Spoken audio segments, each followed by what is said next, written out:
Hello बच्चों, let's read the question. Question says if the area of the region ordered pair of xy such that x raised to power 2 by 3 plus y raised to power 2 by 3 is less than equal to 1, x plus y is greater than equal to 0 and y is greater than equal to 0 is a, then 256a into pi is equal to.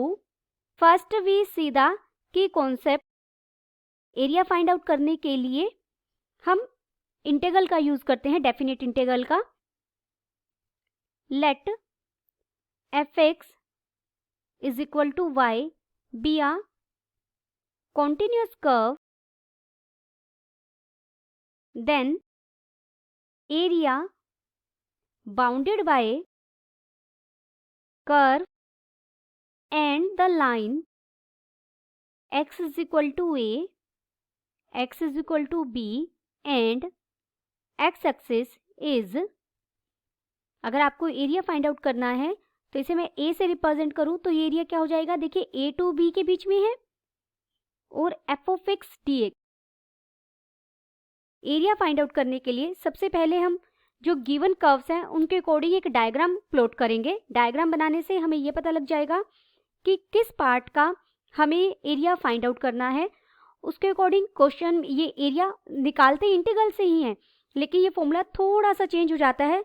कई बार हमें to small areas को add करके हमारा required area निकलता है.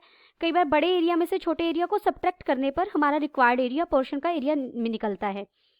तो यहाँ हमें गिवन कर्व्स हैं. लेट हमें किस पार्ट का रीजन निकालना है, मैं उन कर्व्स को लिखती हूँ.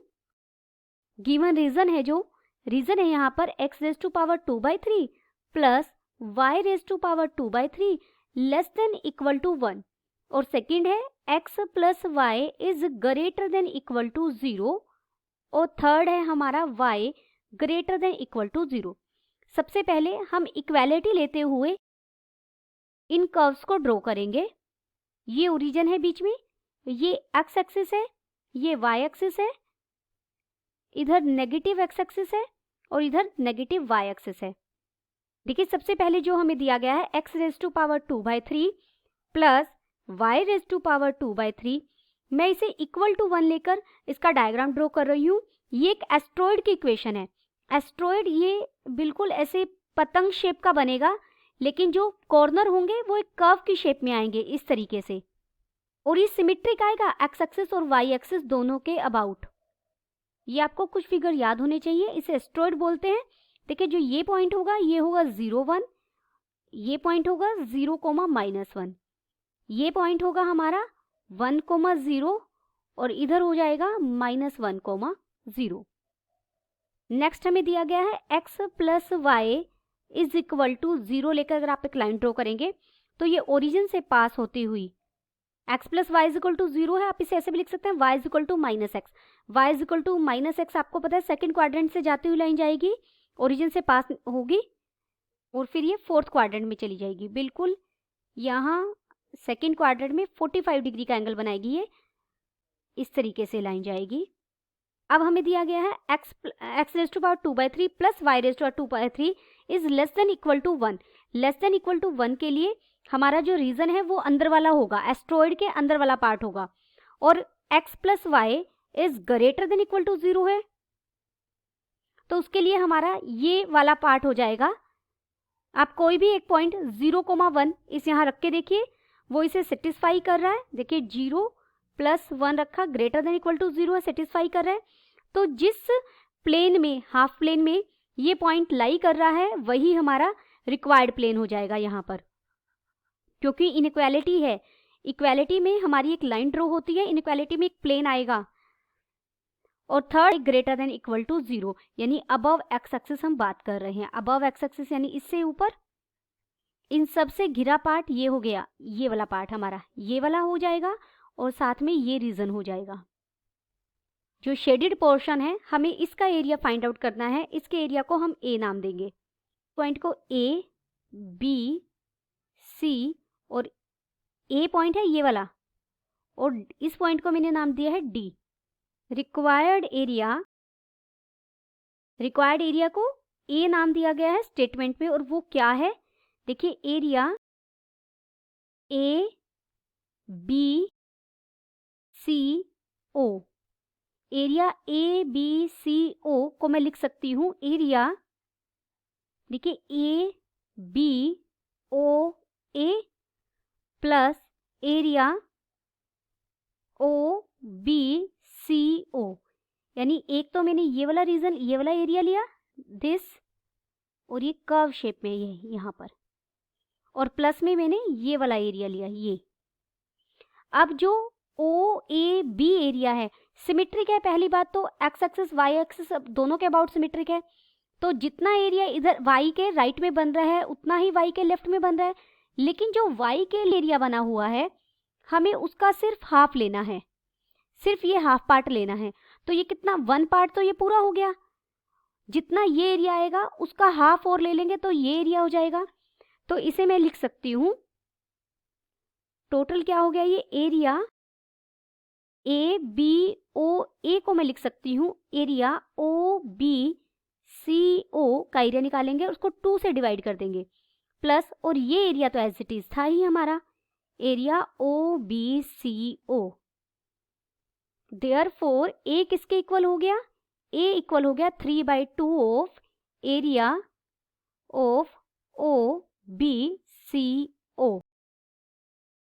अब हम इंटीग्रल का यूज करते हुए इसे सोल्व कर सकते हैं। 3/2 बाहर एज इट इज, इंटीग्रेशन, देखिए पॉइंट्स क्या है, यहाँ से ओ से लेकर हम यहाँ तक गए हुए हैं, x 0 से 1 वेरी कर रहा है तो लिमिट आ जाएगी 0 से 1, 1 minus x raise to power 2/3 whole raise to power 3/2 हो जाएगा। अगर आप एस्ट्रॉइड की इक्वेशन से y फाइंड आउट करेंगे तो यही बनेगा हमारा।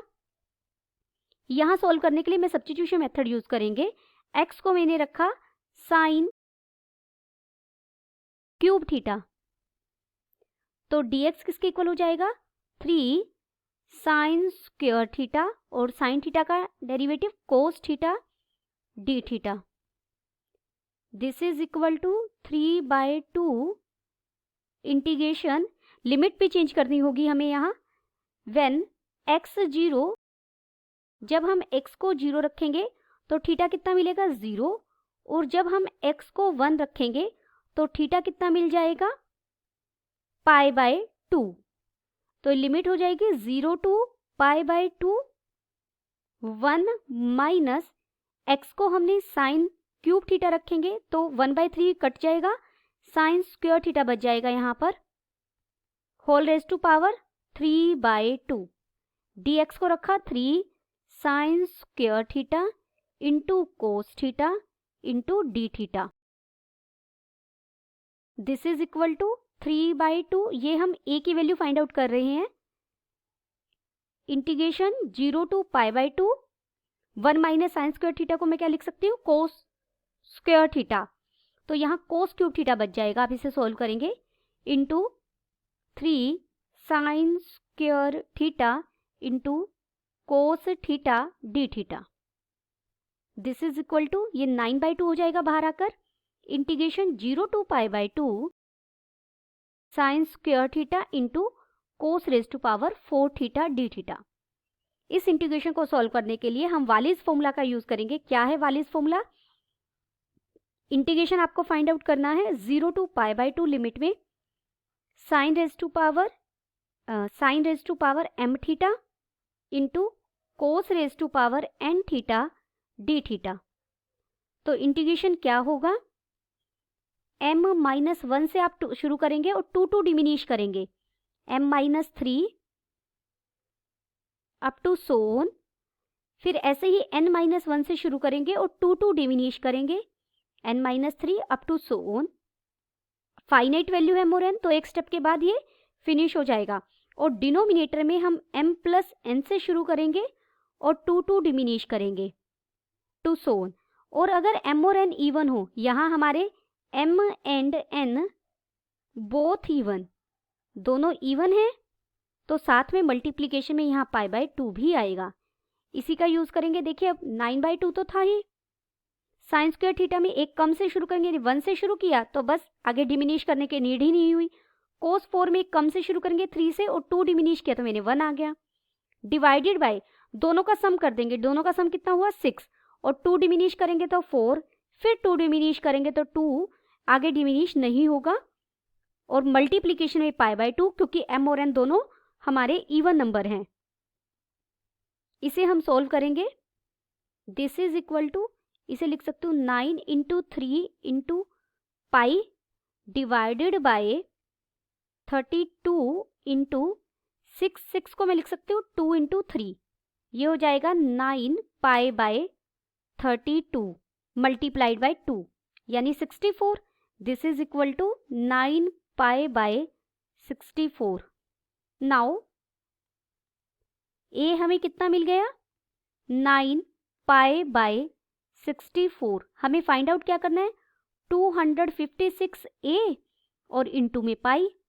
तो बस हम 256 ए की वैल्यू रखेंगे, ए की वैल्यू मिली है 9 π/64 मल्टीप्लाइड बाय पाई।